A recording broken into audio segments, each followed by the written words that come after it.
What's up mga idol? Jordan, may sinabi tungkol kay Scottie Thompson.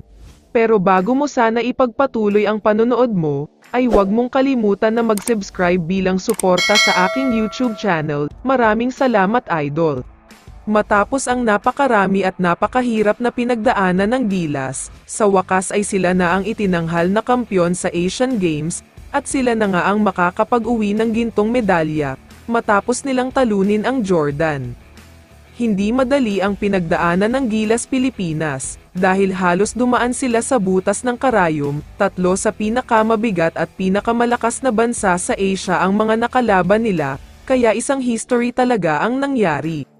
Ang una nilang nakaharap sa quarterfinals ay ang powerhouse team na Iran, isang napakalakas na bansa, at hindi rin basta-basta ang team na ito, dahil marami silang pinahirapan pero tinalo pa rin sila ng Gilas. Nakalaban din ng Gilas ang isa na namang powerhouse team, host team at undefeated team na China, isang napakalakas na team talaga ito. Dahil tinambakan nila ang Gilas ng 20, pero buti na lang ay nakapag-comeback dito.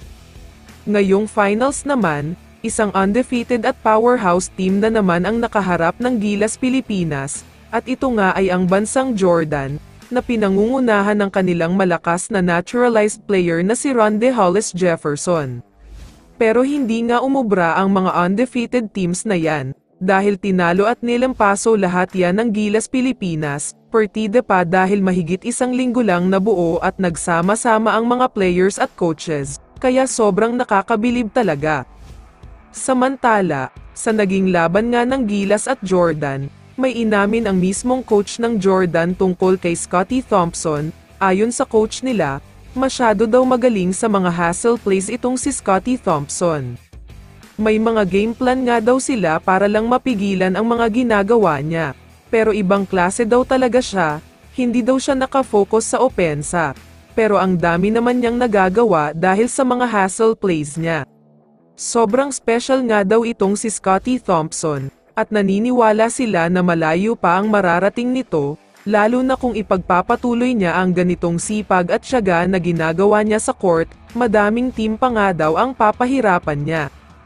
Kung ako naman ang tatanungin, totoo nga talaga ang mga sinabing ito ng coach ng Jordan, at sang-ayon talaga ako dito, isang napakagaling na player si Scottie Thompson, at kahit hindi sa opensa ay bumabawi naman siya sa ibang bagay. Kaya naman kung ikaw ang tatanungin idol, ano ang masasabi mo sa balitang ito?